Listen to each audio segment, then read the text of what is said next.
साधु बिरले छूटे। कहते यहां से तो कोई गुरुमुख पूर्ण संत और फिर संत में पूरी आस्था पूरी मर्यादा में रहता हुआ कोई बिरला ही संत यहां से पार होकर जाता है। जम किंकर के धाम नरेसा,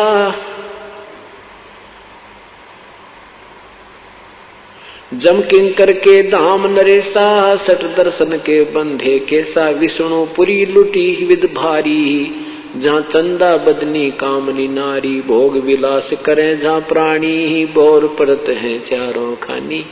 कहते इन ब्रह्मा विष्णु महेश के लोकों में और इस स्वर्ग आदि में ब्रह्म लोक आदि में वहां पर भी यही जो यहाँ सांसारिक व्यवहार है ज्यों का त्यों वहां है, लेकिन उनमें और हमारे शरीर में अंतर है। वहां की व्यवस्था, वहां की सुंदरता, वहां के आहार हमारे से कई गुना अच्छा है। जैसे एक तो गरीब व्यक्ति मजदूर व्यक्ति की व्यवस्था होती है, उसका शरीर होता है, एक अच्छे साहूकार सेठ बड़े अधिकारी की व्यवस्था होती है, उसका शरीर भी अच्छा होता है, उसका खान पान उनका घूमन फिरन की कोठी भी अच्छी हो। इतना अंतर कहते हैं यहाँ के और वहां के में स्वर्ग में है। लेकिन वहां भी क्या कहते हैं, भोग विलास करे जहाँ प्राणी, भोर परत है चारों खानी। वहां अपना कर्म भोग कर वो भी फिर वापस 84 लाख योनियों में आ जाते हैं। शिव पर लुटे कुटे बहु भांति, जम किंकर तोड़त है छाती। शिवलोक में चले गए, शिव की साधना करके कहते हैं फिर 84 लाख योनियों में नरक में, और यम के दूत फिर उनकी छाती तोड़ते हैं, उनके कर्म आधार पर दंड देते हैं। ब्रह्मपुरी में शोक संतापम, जहाँ हम देखे बहुत विलापम। कुबेरपुरी में जोरा कालम, जहाँ योगनी गाँव ख्यालम। जम की नगरी बहुविध जोरा, जम किंकर गुर्जों सर फोड़ा। वरुण नगर में नाचे बीरम, जहाँ कोई जीव न देखा थीरम। लोकपाल में लूट पड़ी है, जोगनी फांसे लिए खड़ी है। स्वर्ग बैकुंठ मठ सब लूटे, बिस्त बीच थे सो ना छूटे। ब्रह्मांड 2100 आगे लगी है, या कृत्रिम बाजी सभी ठगी है। क्या बताते हैं कि इस 21 ब्रह्मांड में यह आग लगी है। यहाँ जैसी व्यवस्था आपकी इस लोक में है, ऐसी ही स्वर्ग में, ऐसी ही विष्णु जी के लोक में, ऐसी शिवलोक में, और एक स्वर्ग के अंदर स्वर्ग लोक जो है उसमें बहुत ज्यादा द्वीप बने हैं।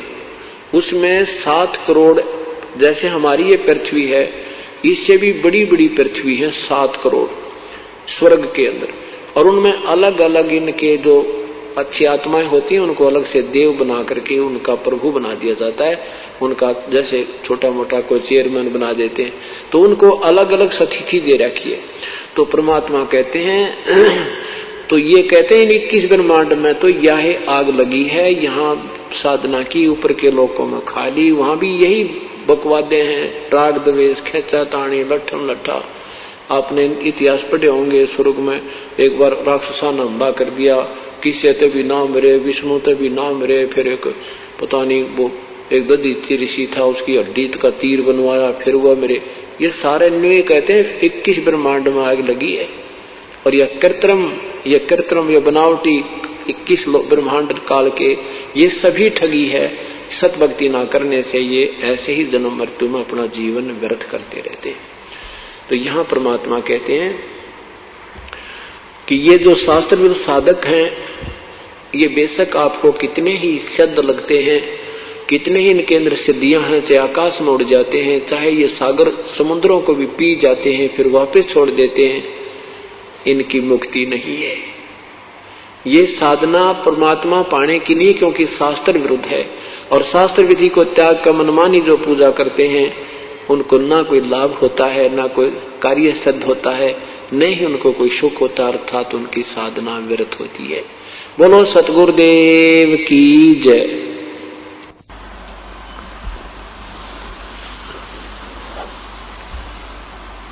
सभी पुण्यात्मा परमेश्वर की महिमा कल से सुन रहे हैं। कल के शाम के सत्संग में आपने सुना था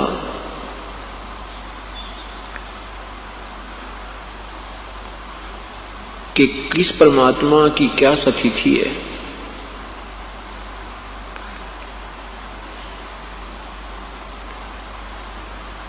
अब उस परमेश्वर के पाने की विधि क्या है?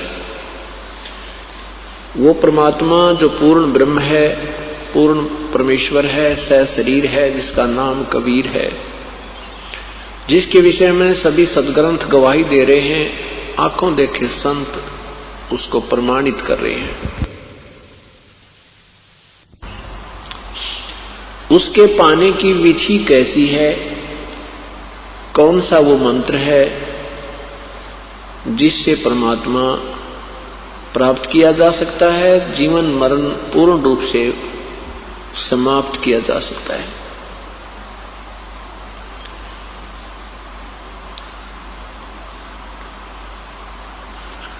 एक समय की बात है, एक धर्मदास नाम के श्रद्धालु अपनी साधना करते हुए अपने पूज्य गुरुदेव के अनुसार जो मार्गदर्शन उसे प्राप्त था, सर्व क्रियाओं को करते हुए अपनी साधनाओं में संलग्न थे।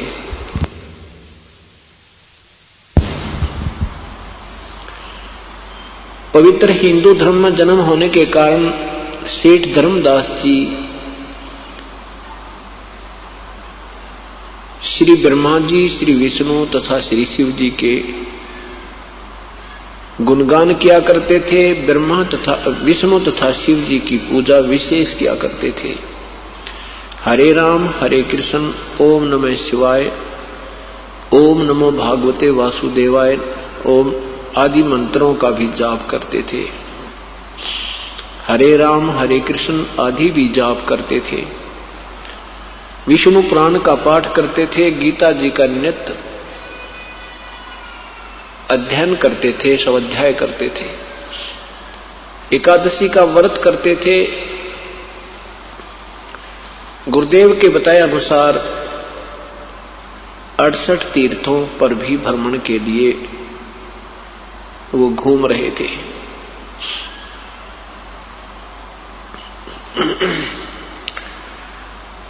अड़सठ तीर्थों पर भ्रमण के लिए श्री धर्मदास जी घर से निकले। सर्वप्रथम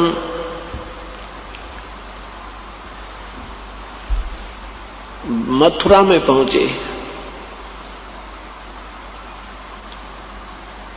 मथुरा में जिस तालाब में, जिस जोहड़ में भगवान श्री कृष्ण स्नान किया करते थे,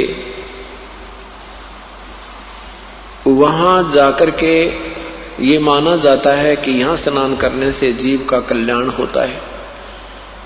उसके बाद फिर वृंदावन जाते हैं। वृंदावन के अंदर गोवर्धन की फेरी देते हैं, गिरिराज की फेरी देते हैं।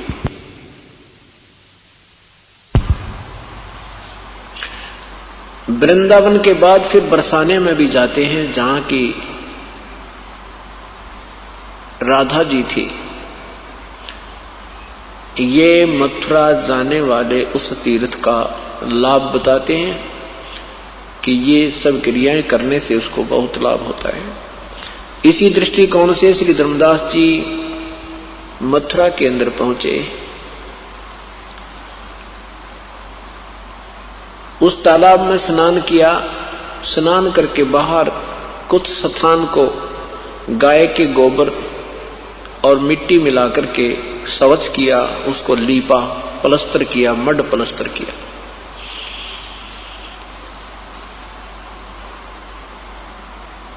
फिर उस स्वच्छ स्थान के ऊपर भगवान का एक चित्र रखा, जिसको शालग्राम कहते हैं। श्री कृष्ण जी का एक चित्र, उसको जैसे पीतल का, उसको नहाया, पूरे उस तालाब से के जल से स्नान कराया उस चित्र को, तस्वीर को।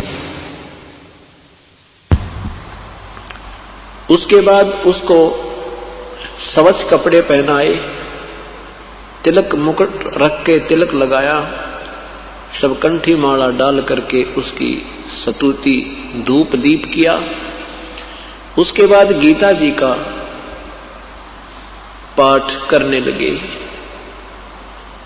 उसी समय पूर्ण परमात्मा, पूर्ण ब्रह्म, सतपुरुष कबीर देव, कबीर परमेश्वर एक जिंदा महात्मा का रूप बना के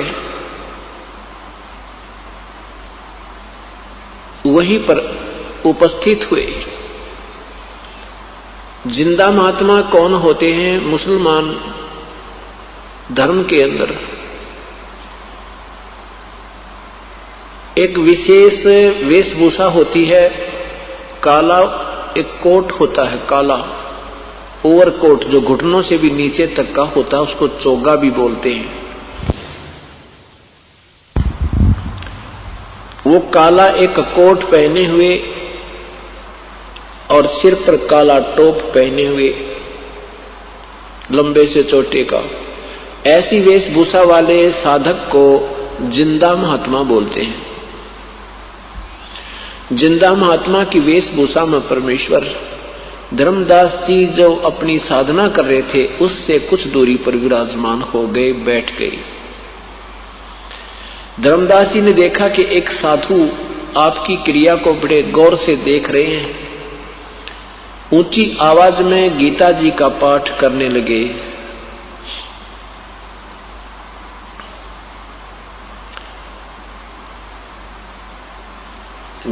श्री धर्मदास साहिब जी ने जब अपनी पूरी क्रिया कर ली, उसके पश्चात परमेश्वर ने उनके सामने विनय की कि हे वैष्णव साधु, क्योंकि श्री धर्मदास जी ने वैष्णव परंपरा से उपदेश प्राप्त था।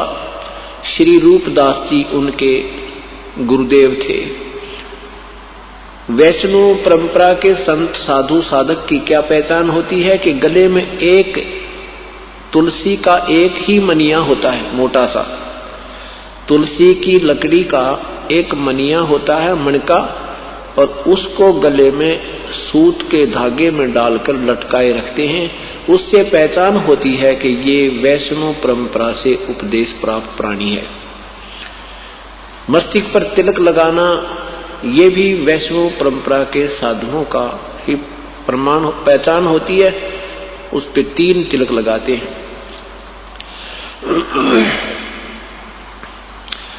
परमेश्वर अपने आप को छुपा करके उस प्यारी आत्मा धर्मदास जी को समझाने, शरण में लेने के लिए उनको महिमा देते हैं कि हे महात्मा जी।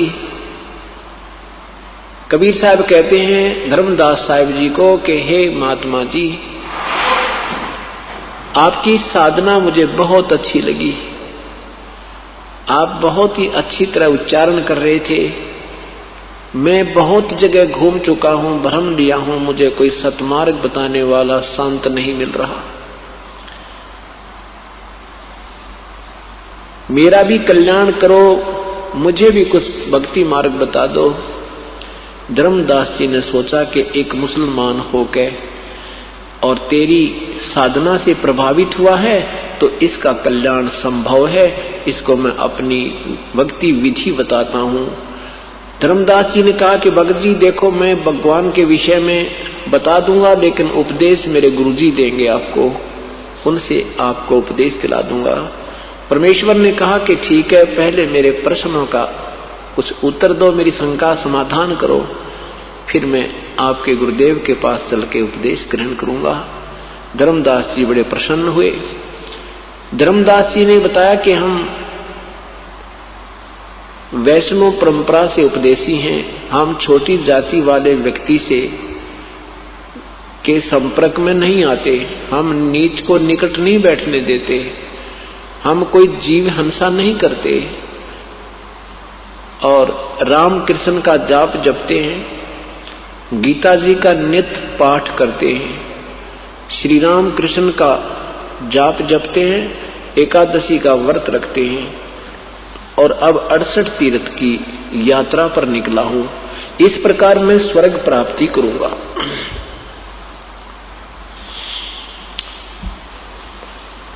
परमेश्वर ने कहा, ठीक है महात्मा जी, मैं कुछ शंका समाधान के लिए प्रश्न करना चाहता हूं। धर्मदास जी ने कहा, शौक से कीजिए, शंका समाधान नहीं होगा तो आप कैसे भक्ति कर पाओगे। परमेश्वर ने कहा, आपने कहा कि मैं स्वर्ग जाऊंगा, इस तरह इस विधि से मैं स्वर्ग प्राप्ति करूंगा। आप स्वर्ग के अंदर कितने दिन रहोगे संत जी? सुना है कि स्वर्ग भी एक समय विनाश में आता है।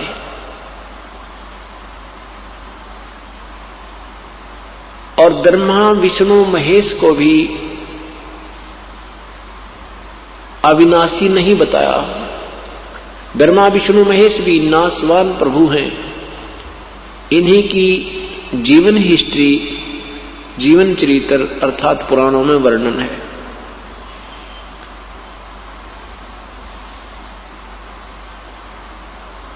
अब धर्मदास जी इस बात को सुनकर बड़ा दुखी होता है कि ये ऊटपटांग बातें करने लगा। फिर भी सोचा कि प्रश्न किया है तो उत्तर दूंगा ही।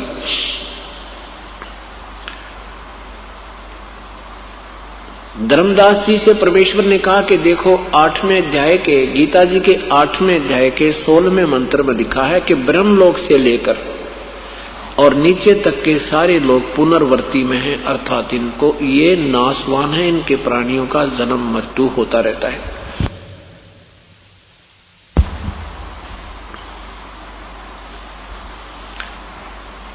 अब धर्मदास जी नित्य पाठ करते थे, परंतु गीता जी को इतनी गहराई से नहीं सोचते थे। उनको वो श्लोक और अध्याय याद थे, नित्य पाठ करने से वो कंठस्थ याद थे। धर्मदास जी ने सोचा, लिखा तो ऐसा ही है। तो फिर स्वर्ग में गए हुए प्राणी भी पूर्ण मोक्ष प्राप्त नहीं हुए, उनका भी जो है भजन भक्ति सफल नहीं हुआ। धर्मदास जी से प्रार्थना की कि जैसे एक किसान था, उसको बहुत ही देर के उपरांत एक संतान रूप में पुत्र प्राप्त हुआ। पुत्र 12 वर्ष का हुआ तो पिता की आयु 65 वर्ष की हो चुकी थी।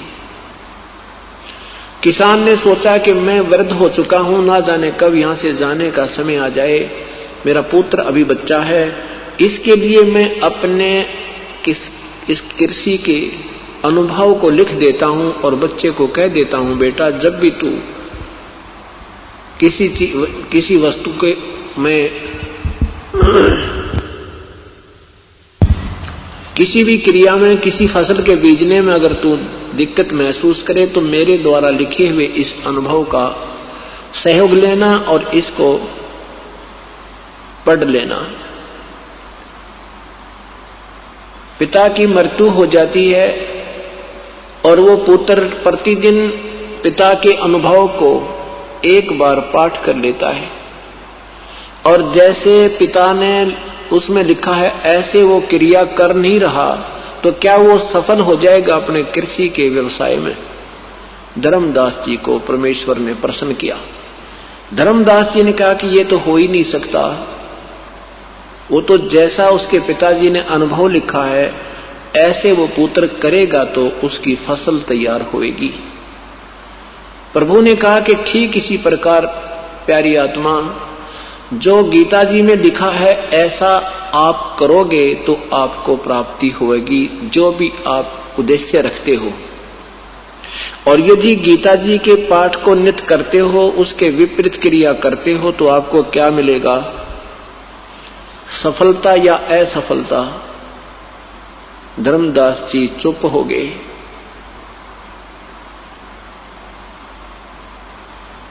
परमेश्वर ने कहा कि गीता जी के 6 अध्याय के 16वें श्लोक में लिखा है कि अर्जुन, ये योग साधना तो न तो अधिक खाने वाले की, न बिल्कुल ना खाने वाले की, न ही ज्यादा जागने वाले की, न ही अधिक सोने वाले की, और न ही एकांत स्थान पर बैठकर साधना करने वाले की कभी सफल नहीं होती।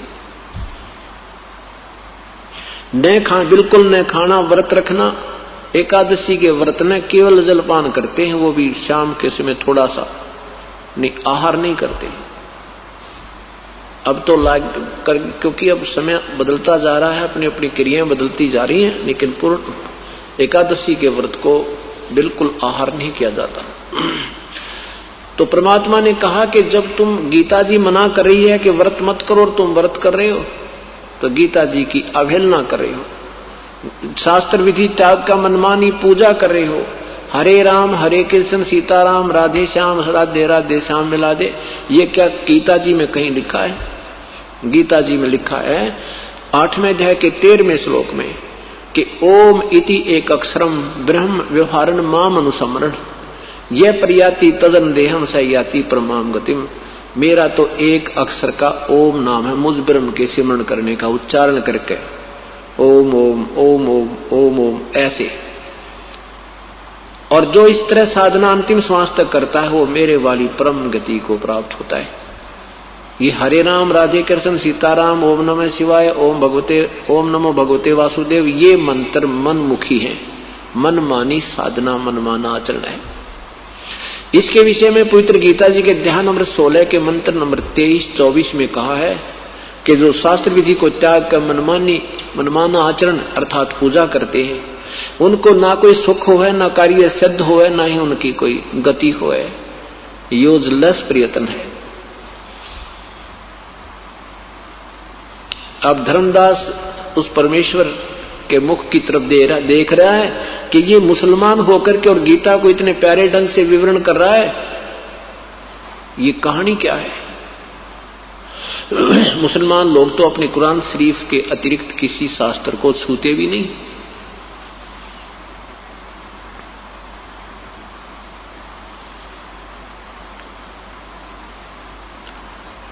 अब इस सब प्रश्नों का उत्तर नहीं दे पा रहा है और अंत में क्षुब्ध हो जाता है।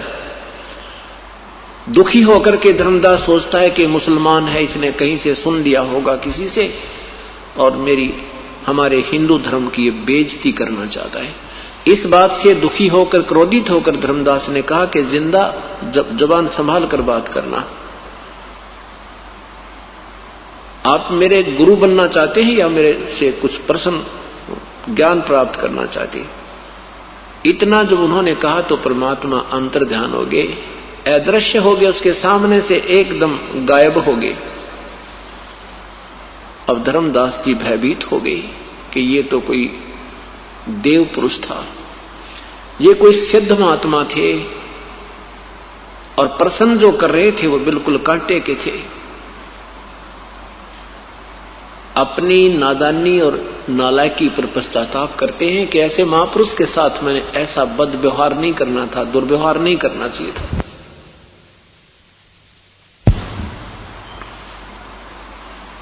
और गीता जी को उठाकर देखते हैं, वो ज्यों का तो मिलता है 8वें अध्याय का 13वां श्लोक, और कोई मंत्र नहीं मेरे जाप करने का, ऐसा गीता जी में ठोक के प्रमाण दिया है। और गीता जी अध्याय नंबर 17 के मंत्र 23 में लिखा है कि उस परमात्मा के पाने का ओम तत्सत इति निर्देश ब्रह्मण त्रिविध समर्थ है। उस परमात्मा के पाने का तो वो 3 मंत्र का जाप है। ओम तो सीधा ही है, तत्सत ही सांकेतिक है। अब धर्मदास जी सारी रात चिंतित रहे, जो क्रिया वो करते थे उसको करने को कति दिल नहीं कर रहा था। सुबह उठा, स्नान किया, स्नान करके वो शाल्यग्रामवादी की पूजा को करने को नहीं दिल कर रहा था। उसने सोची खाना बना ले पहले। अब सुबह उठा, अंधेरे में उठते ही उसने अपना खाना बनाया, लीपा, उसी प्रकार मड प्लस्टर करके लीप के गारा और गाय के गोबर से खाना बनाने लगा। तो एक मोटी लकड़ी जो बीच से थोथी थी, उसमें सुराख था आर पार, और उसमें ढेर सारी चींटियां थी।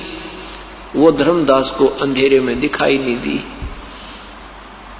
श्री धर्मदास साहिब जी ने चूल्हा बनाया, जंगल से लकड़ियां चुनी, उनको जला करके सहयोगी लकड़ी लगा के एक मोटी लकड़ी लगाई जो बीच से थोती थी, उससे अपना खाना बनाने लगा। अब वो लकड़ी जलती जलती जब निकट आई तब तक कुछ अंधेरा सा छट गया था, चांदना सा रोशनी हो गई थी और जलती जलती लकड़ी चूल्हे के पास आ गई थी। धर्मदास जी की दृष्टि पड़ी तो क्या देखा कि चींटियां अपने अंडे मुंह में लेकर और कुछ वैसे उस लकड़ी के अंदर से बाहर निकलने का प्रयत्न कर रही हैं और लकड़ी के बाहर एंड पॉइंट पर अंतिम हिस्से पर एक तरल पदार्थ उबल रहा था, उबल रहा होता है, वो उबल रहा था, उसमें से चींटियां बाहर निकलने की चेष्टा कर रही थी, जल जल कर उस पर गिर गिर कर चटक चटक होकर के वो जल रही थी, कुछ अंदर अग्नि से जल रही थी। ऐसे करोड़ों चींटियों की हत्या देखकर, हिंसा देखकर धर्मदास कांपने लगे, क्योंकि साधु आत्मा ही प्रभु पाने का प्रयत्न किया करती है, उनको साध संगत कहते हैं। तो वो साध आत्मा थी, परमात्मा ऐसे सुबह सुबह इतनी हिंसा देख करके वो सारा कांप गया, शेष लकड़ी पर तुरंत पानी डाल दिया, जितना भोजन बन गया था सो बन गया था, फिर भोजन नहीं बनाया। अपने आप में सोचने लगा, देख मैंने आज कितना पाप कर दिया, ए भगवान मैं तो महादोषी आत्मा हो गया, आज इस अपराध को कैसे विनाश किया जाएगा। आप पे निष्कर्ष निकाला कि आज मैं निराहार रहूंगा और इस भोजन को किसी साधु संत को खिला दूंगा, मैं आहार नहीं करूंगा, मैं पाप मुक्त हो जाऊंगा।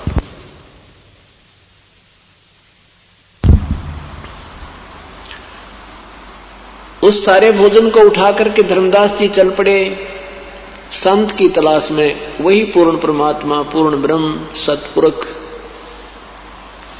एक साधु भेष बनाकर, जैसे हम साधु मानते हैं, हमारी जो दृष्टिकोण बना हुआ है कि लाल कपड़े हो, भगवा बाणा हो, गले में एक माला हो, माथे पर तिलक हो, जटा बड़ी हो या मूंड मुड़ा रखा हो या कोई ऐसी क्रिया हो तो हम उसको संत मानते हैं, ये हमारा दृष्टिकोण है।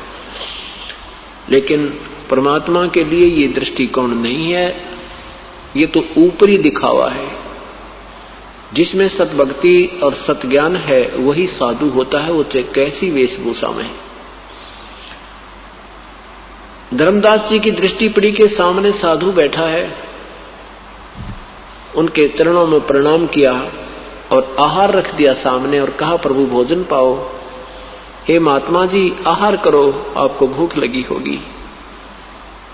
परमेश्वर ने कहा हां धर्मदास जी मुझे भूख लगी है, धन्य हो, धन्यभाग, धन्यवाद हो आपका।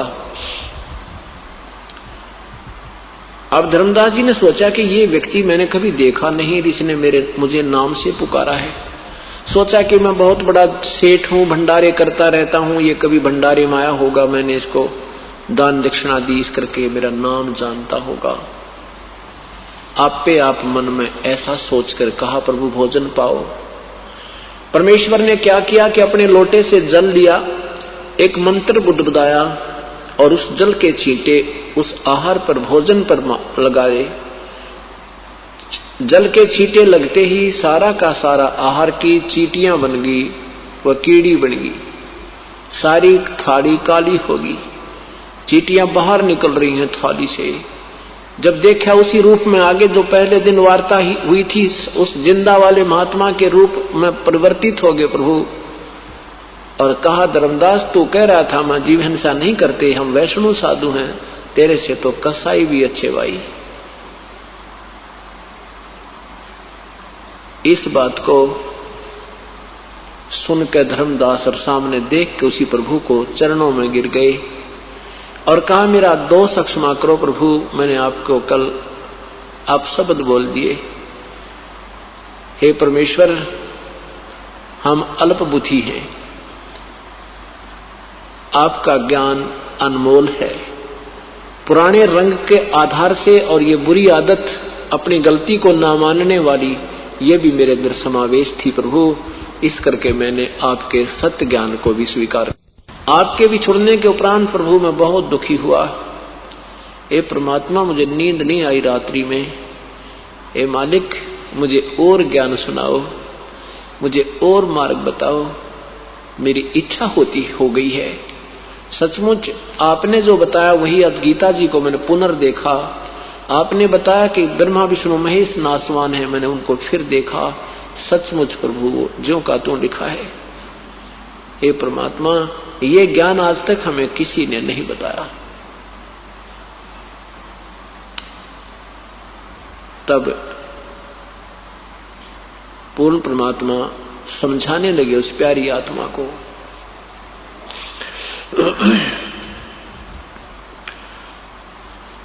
अब सर्वज्ञान समझा करके परमात्मा उन्हें सृष्टि रचना सुनाने लगे। धर्मदास जी को परमात्मा ने कहा कि धर्मदास, मैं तुझे ज्ञान बताने जा रहा हूं और इस ज्ञान को तू प्रेम पूर्वक सुनना। प्रथम बार तुझे ऐसा लगेगा ऊटपटांग, क्योंकि आपने तत्व ज्ञान अभी तक सुना नहीं है। आपने लोक वेद सुना है। जिस भी पवित्र धर्म में जो भी कथाएं चलती हैं, जो भी कोई महिमा किसी संत महापुरुष की गाते हैं, आपने केवल वहीं तक सीमित सुनी है। आपको शास्त्र ज्ञान, तत्व ज्ञान नहीं सुना है। और ये वो ज्ञान है जो सदग्रंथों में विद्यमान है, लेकिन आप तक नहीं पहुंच पाया। और ये इसमें वो भी ज्ञान है जो इन सदग्रंथों में भी नहीं है, इनसे न्यारा भी है।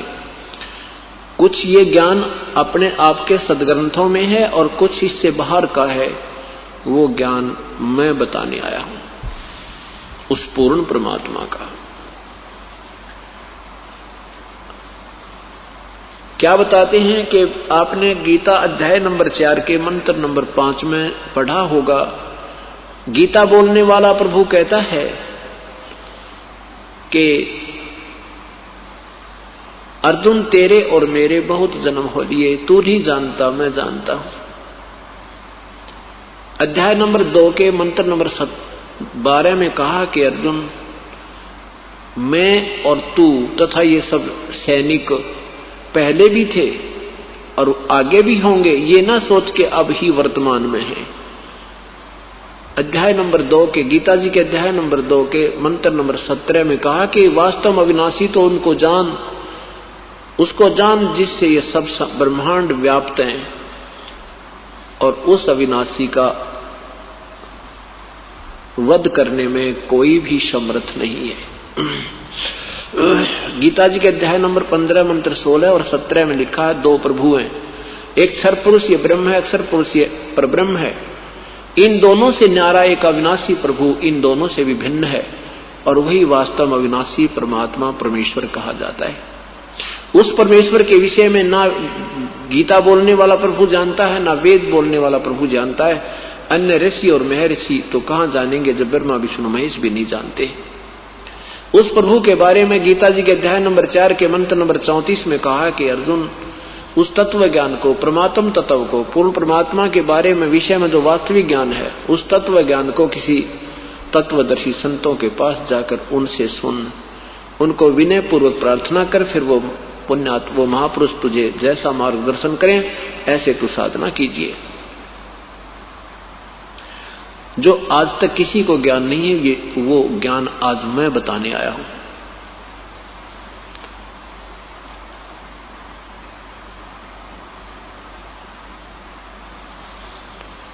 तो क्या बताते हैं कि इसके तत्व ज्ञान को समझने के लिए धर्मदास ये सृष्टि रचना का सुनना, इसको समझना और कंठस्थ याद करना बहुत आवश्यक है। और ये जो ज्ञान मैं तुझे बताऊंगा, ये जन जन को समझाना, इस ज्ञान से सबकी बुद्धि ठीक होगी, समझ में आएगी और अपने मूल मालिक को वो पहचान पाएंगे। नहीं तो युग बीत गए, कितने युग हो गए हमें जन्मते और मरते को तुम्हें, और ना बेरा कितने को और कष्ट में जीवन तुमने भोगे हैं, आगे भी भोगते रहोगे जब तक इस मार्ग को ग्रहण नहीं करोगे। धर्मदास जी कहता है, प्रभु गीता जी के अध्याय नंबर 11 के मंत्र नंबर 32 में ये खुद कह रहा है प्रभु कि मैं काल हूं, सबको खाने के लिए आया हूं। परमेश्वर ने कहा कि श्री कृष्ण काल नहीं थे धर्मदास, तो वो काल कैसे कह रहे हैं अपने आप को? गीता जी का ज्ञान किसने कहा? गीता जी का ज्ञान किसने बोला? धर्मदास जी ने कहा कि श्री कृष्ण भगवान ने। परमेश्वर ने कहा कि नहीं, श्री कृष्ण भगवान ने गीता जी का ज्ञान नहीं कहा। श्री कृष्ण जी को तो पता नहीं मैंने गीता में कहा क्या था। महाभारत द्वितीय भाग पृष्ठ नंबर 667 नए में और पृष्ठ नंबर 1531 पुराने में लिखा है कि महाभारत के उपरांत भगवान श्री कृष्ण राजा युधिष्ठिर को गद्दी सौंप के इंद्रप्रस्थ की राजगद्दी पर बैठा करके कुछ दिन के उपरांत द्वारका जाने की तैयारी की।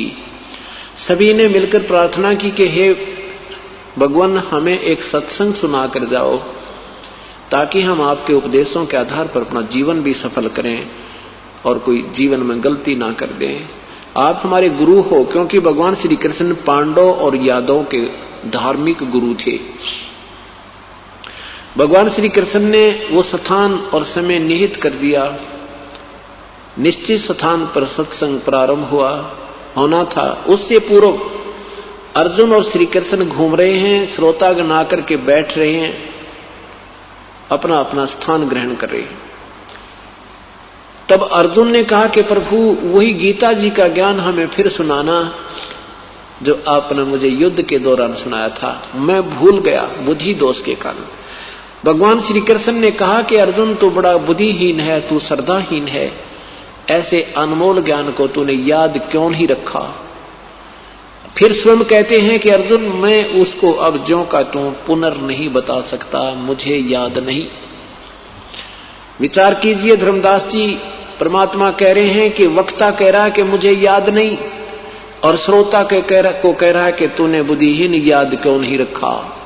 इति सिद्धम के श्री कृष्ण ने ये गीता जी का ज्ञान नहीं कहा था। गीता जी का ज्ञान किसने बोला था? काल ने बोला था। ये ज्योति निरंजन है जो ब्रह्मा विष्णु महेश का पिताजी है। इसने कसम खाई है कि मैं व्यक्त रूप में किसी के सामने अपने ओरिजिनल रूप शरीर में नहीं आऊंगा। जो गीता जी के मैं अपना विराट रूप दिखाया है वो इसका वास्तविक स्वरूप है। जो गीता ज्ञान देते समय अपना विराट रूप दिखा करके अर्जुन को कहा था कि देख, ये है मेरा वास्तविक स्वरूप, ये तेरे से पहले ना किसी ने देखा और ना फिर कोई देख सकता, ना किसी वेदों में वर्णित विधि से, ना किसी जप से, ना तप से, ना क्रिया से मुझे प्राप्त नहीं कर सकता। गीता जी के 7वें अध्याय के 24वें श्लोक में लिखा है कि ये मेरा अटल नियम है कि मैं कभी किसी के सामने व्यक्त रूप में, इस मेरे वास्तविक रूप में कभी प्रकट नहीं होता। ये मेरा घटिया नियम है। और ये बुद्धिहीन लोग मुझे कृष्ण मान रहे होंगे, मैं कृष्ण नहीं हूं, मैं अपनी योग माया से छुपा रहता हूं। 7वें अध्याय के 25वें श्लोक में पवित्र गीता जी में काल कह रहा है।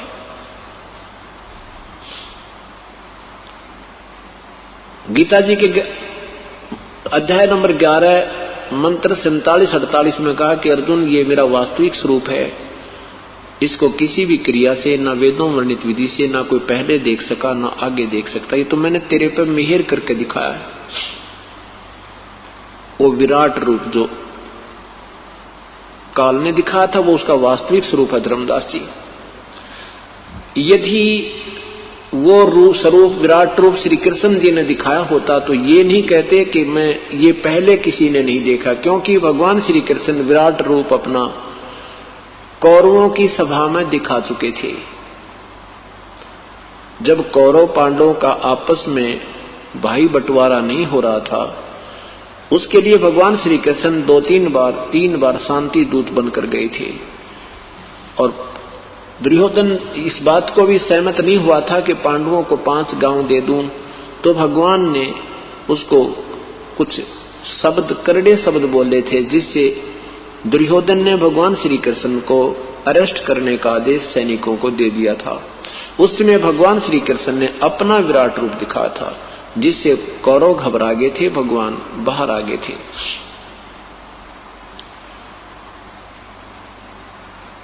विचार कीजिए धर्मदास, ये भगवान श्री कृष्ण ने गीता जी का ज्ञान नहीं कहा। धर्मदास जी ने प्रश्न किया कि भगवान, गीता जी का ज्ञान इसलिए दिया गया था कि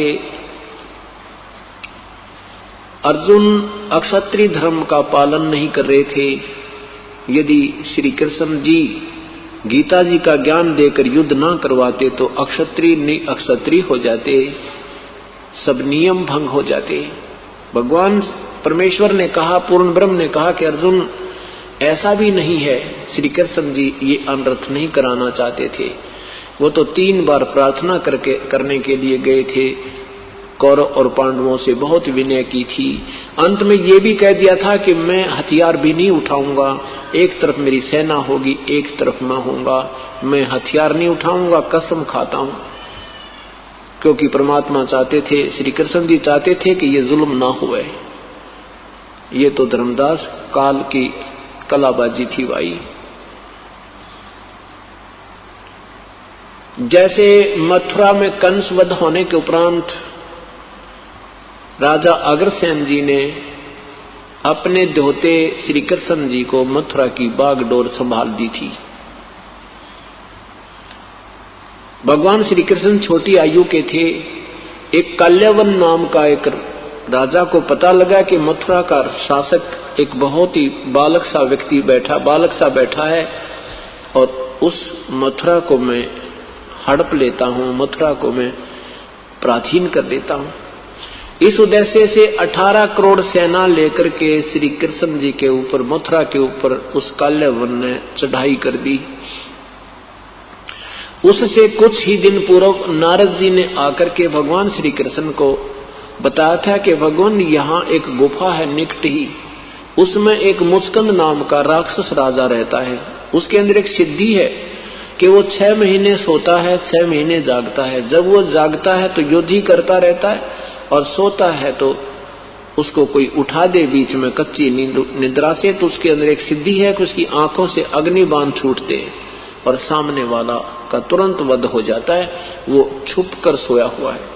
श्री कृष्ण जी को ये बात नारद जी के द्वारा बताई हुई याद थी। उधर से 18 करोड़ सेना लेकर के वो काल्यवन आ जाता है और श्री कृष्ण जी को युद्ध के लिए ललकारता है। अब 18 करोड़ सेना, वहां मथुरा की सारा 18 करोड़ जनता भी नहीं थी। श्री कृष्ण जी ने सोचा भी ये तो बात बिगड़ जाएगी, ना जाने कितने सैनिक, हिंसा हो जाएगी, और क्यों ना इस काल्यवन का वध मैं मुचकंद से करवा दूं। भगवान ने अपना अक्षत्रिय धर्म त्याग के और श्री उस काल्यवन को ललकारा कि आजा काल्यवन मेरे साथ, उतर रथ से नीचे। अब काल्यवन नीचे उतरा तो भगवान रथ छोड़ के भाग लिया। अपना क्षत्रिय धर्म भूल गए भगवान उस विनाश को बचाने के लिए, और उस गुफा में प्रवेश कर गए जिसमें मुचकंद सोया पड़ा था। गुफा के अंदर जाकर के अपना पीतांबर, जो अपना पीला कपड़ा सा एक चद्दर साथ रखा करते थे, उस पीतांबर को मुचकंद के ऊपर उड़ा दिया, सोए हुए मुचकंद पर उड़ा दिया, और आप आगे चले गए, गुफा में गहरे चले गए। कौन? भगवान श्री कृष्ण।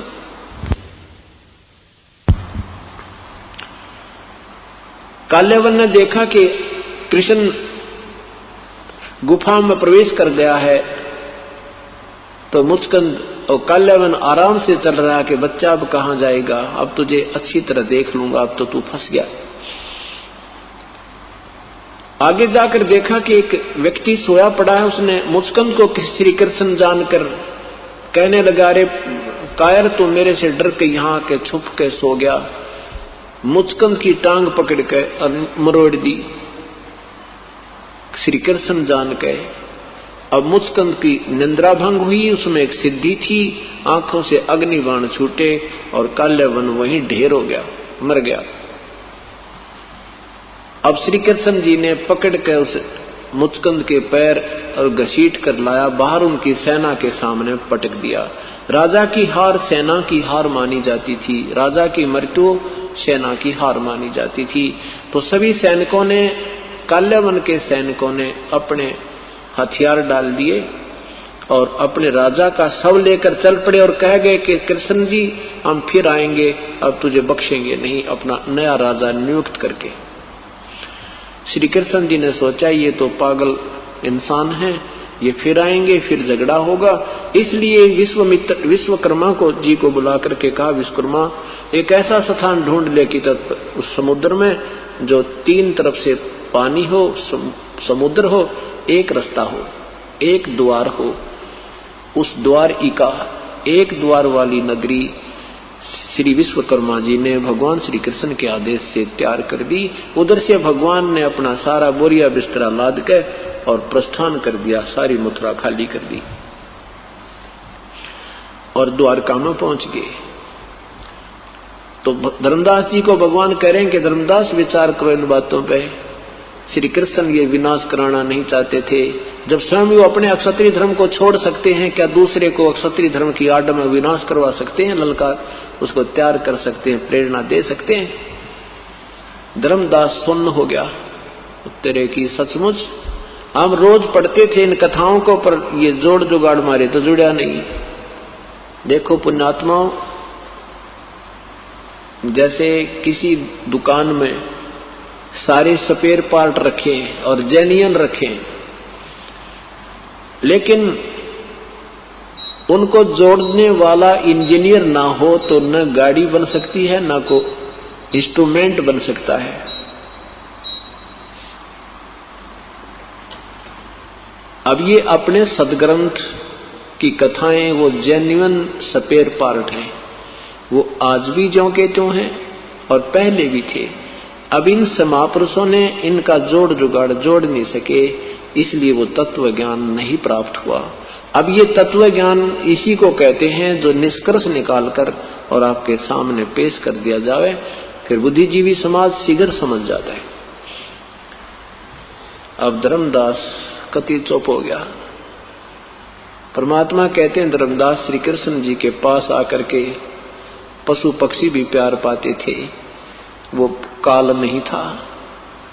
और काल तो वो था जिसके दर्शन करके अर्जुन जैसा योद्धा कांप रहा और कहता है भगवान अपने इस विराट रूप में समेट के अपने चतुर्भुज रूप में मुझे दर्शन दे दो, मैं तो बहुत घबरा गया हूं, मेरा तो हार्ट अटैक होने वाला है। तब उस काल ने अपना वो विराट रूप समेटा, फिर चतुर्भुज रूप दिखाया, विष्णु रूप, क्योंकि ये काल महाब्रह्मा महाविष्णु महाशिव रूप भी बनाता है। वैसे ये 1000 भुजा का भगवान है, ये 2 भुजा भी बना सकता रख सकता है, ये 1000 भुजा तक अपनी तैयार कर सकता है, दिखा सकता है, शो कर सकता है। और ब्रह्मा विष्णु महेश केवल 4 भुजा ही इनके पास हैं, ये 2 भी रख सकते हैं, ये 4 भी बना सकते हैं, ये एक सिद्धि होती है। इनसे ज्यादा ये नहीं रख सकते। इनकी माता जी केवल 8 भुजा बना सकती है, 2 में भी रह सकती है, ये नियम होता है, ईश्वरीय विधान है।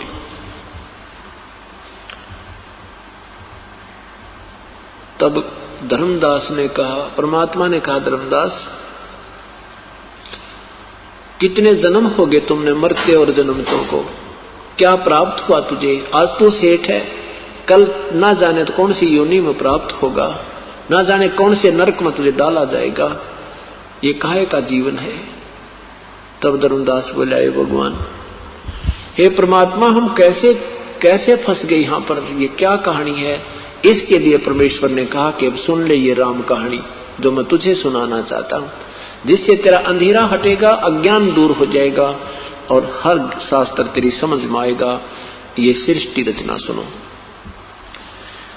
परमात्मा ने कहा कि मैं उस परमेश्वर के आदेश से यहां आया हूं, उस परमेश्वर का तत्व ज्ञान सुनाने के लिए। यदि परमात्मा ये कह देते कबीर साहब कि मैं ही प्रभु हूं, मैं ही ये रचने वाला हूं, शुरुआत में ही कह देते, तो धर्मदास जी की बुद्धि काम नहीं करती, क्योंकि हमने अभी तक प्रभु को निराकार मान रखा है। हम बेशक भगवान राम के, भगवान श्री कृष्ण के, विष्णु जी की मूर्ति भी रखते हैं, फिर भी हम परमात्मा को निराकार मानकर राजी हैं, फिर भी हम उनको निराकार ही मानते हैं। ये हमारी उल्टी बुद्धि पता नहीं कैसे फिट होगी। इससे सिद्ध है कि हम जिस भगवानों को पूजते थे वो भगवान उनसे सेटिस्फाई नहीं थे, हम संतुष्ट नहीं थे कि वास्तव में यही फाइनल है। नहीं तो हम बिल्कुल नहीं मानते कि निराकार है, सामने तस्वीर देखते थे प्रभुओं की। तो कहने का भाव ये क्या है कि कहें कुछ और करें कुछ। अभी तक हमें ऐसे गुरु मिले थे। क्या बताया धर्मदास जी को कि धर्मदास पहले, अब ये दास बताएगा परमेश्वर द्वारा रची हुई सृष्टि, बताई हुई ज्ञान को। सबसे पहले केवल एक अनामी लोक था, उसी में पूर्ण परमात्मा अकेले रहते थे। अनामी पुरुष उनका उपमात्मक नाम है। वास्तव में उस परमेश्वर का नाम कबीर देव है। कबीर देव, कबीर, उपमात्मक नाम उनका अनामी पुरुष। अनामे, अनामे का अर्थ होता है रोग रहित। अनामे संस्कृत का शब्द है ये। अनामे माने स्वस्थ, किसी प्रकार का कोई भी रोग ना हो, यानी कोई भी वहां रचना नहीं है, केवल परमात्मा पूर्ण ही। अनामी पुरुष ना के उपमात्मक नाम से विराजमान थे। परमेश्वर ने अपनी स्वेच्छा से नीचे के 3 लोकों की और रचना की। उसके बाद फिर अलग अगम पुरुष, अनामी के बाद अगम पुरुष, अगम लोक, फिर अलख लोक और लास्ट का जो है सतलोक। इन 3 लोकों को और उस परमात्मा ने अजरो अमर रूप से, अविनाशी रूप से रचना की, शब्द रूप में।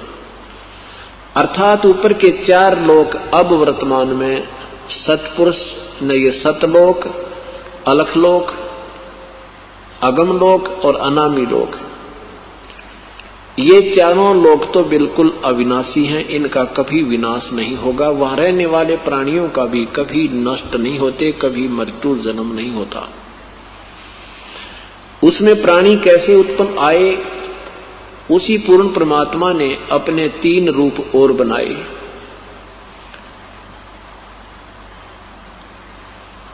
अगम लोक में वो अगम पुरुष कहलाए, अलख लोक में वो अलख पुरुष और सतलोक में वो सतपुरुष कहलाए। सतलोक में परमात्मा ने रचना प्रारंभ की, जीव सृष्टि रची, यानी आत्मा, वहां से उसने हंस सृष्टि रची। सबसे पहले एक शब्द से 16 द्वीपों की रचना की उसी सतलोक में।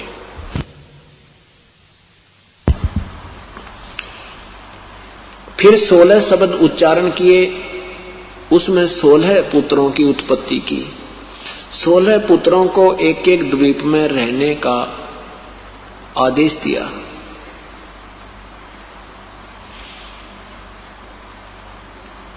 सोलह पुत्र अपने अपने द्वीप में रहने लगे। उनमें से एक पुत्र का नाम अचिंत है। अचिंत से परमात्मा ने कहा कि अचिंत, आप मेरी सबल शक्ति प्राप्त करो और रचना में सहयोग दो। अचिंत ने अपनी सबल शक्ति से अक्षर पुरुष परब्रह्म की उत्पत्ति की और उससे कहा कि तू मेरी रचना में सहयोग दे। अक्षर पुरुष वो परब्रह्म एक मान सरोवर है सतलोक में, अमृत का सरोवर है, बहुत लंबा चौड़ा, बहुत गहरा। उसमें जाकर के, बहुत गहरा जाकर के परब्रह्म उसमें सो गया, निंद्रा आ गई। स्नान करने गया था, मस्त हो गया, उसमें निंद्रा आ गई, सो गया। काफी समय तक बाहर नहीं आया।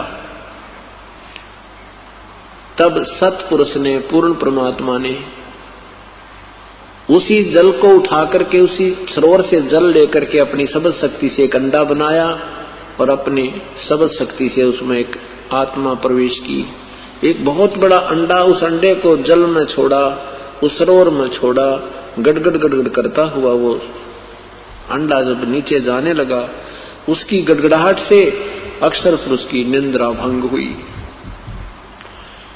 अब कोई कच्ची नींद उठता है, अधूरी नींद जागता है तो उसमें कुछ कोप होता है। उस दृष्टिकोण से, उस कोप से उसने अंडे को देखा। अक्षर पुरुष ने, अंडा दो भाग हो गया, अंडा फूट गया। उसमें से ये ज्योति निरंजन ब्रह्म निकला।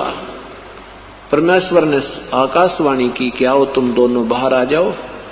अक्षर पुरुष तो निंद्रा में था, तुझे जगाने के लिए ये सब क्रिया करनी पड़ी। तुम बाहर आकर के दोनों के दोनों जाकर के अचिंत के लोक में रहो, उस द्वीप में रहो।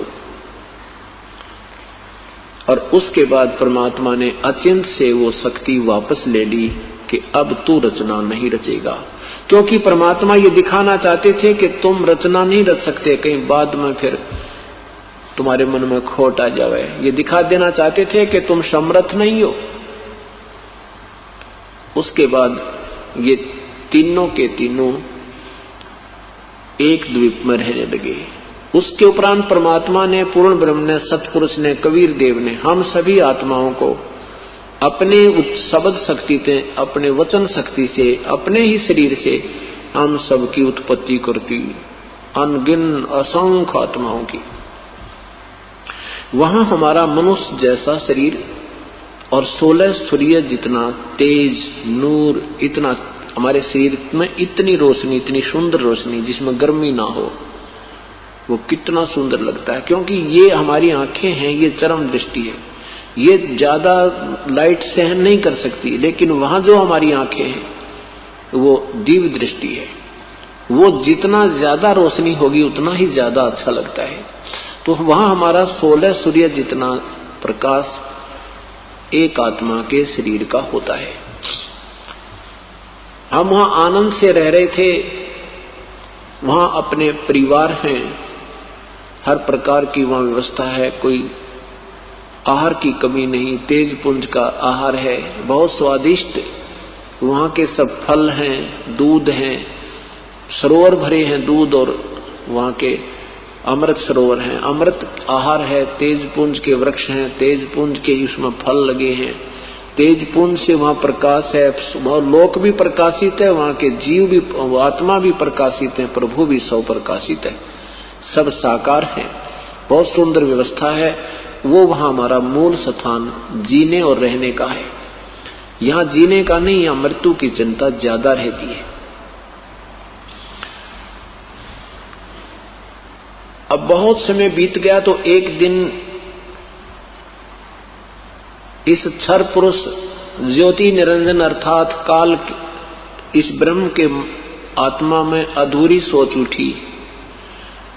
इसने सोचा कि मेरे अन्य भाई ये सब अब एक एक द्वीप में रह रहे हैं और हम तीन एक द्वीप में रह रहे हैं, क्यों ना मैं भी अपना अलग स्थान प्रभु से प्राप्त करूं। उसके लिए इस ज्योति निरंजन ने, ब्रह्म ने, क्षर पुरुष ने एक पैर पे खड़ा होकर के और करबद्ध होकर तप करना प्रारंभ किया। 70 युग तक इसने एक पैर पे खड़ा होकर के तप किया। और हम सभी आत्मा काल के जाल में कैसे फंसी, धर्मदास परमात्मा बताया कि जब ये तप कर रहा था तो ये हम सभी आत्माएं, ये दास बता रहा अब परमेश्वर की तरफ से, तो जब ये काल वहां तप कर रहा था तो हम सभी आत्माएं जो काल के जाल में फंसी हैं, ये उसके आसपास के द्वीपों में रह रही थी। हम सभी ने उसको इतना देखा, इतना आकर्षित हो गए हम उसके ऊपर, हम हृदय से चाहने लगे, देख कमाल कर दिया, एक पैर पे खड़ा है, कितने दिन हो गए। और यही समस्या आज, यही प्रक्रिया हमारे मन में, आत्मा में आज भी समाई हुई है। जैसे कोई गांव का गोरह या शहर के बाहर कोई पता लग जाए कि एक साधु 10 दिन से खड़ा है, बैठा भी नहीं है, देखने वालों की लाइन लग जा। कुदरती बात है, तपस्या वो कर रहा है, चक्कर हम काट रहे हैं, ये डले डौण की आदत हमारी पुरानी है। अब जैसे हीरो और हीरोइन है, वो अपनी रोजी रोटी के लिए झटकम पटकम करते हैं, कलाबाजी करते हैं, बनावटी बातें बनाते हैं, और ये नौजवान बालक उन्हें देख देख कर लट्टू हो जाते हैं, उनके ऊपर मुग्ध हो जाते हैं, और लेना एक न देना दो। ये हमारे अंदर वहीं से बीमारी घर की थी। अब कोई यहां पर आ जाए बरवाला में या हिसार में कोई अभिनेता या अभिनेत्री और इन बच्चों का देखे वहां लाइन लग जाएगी, ओह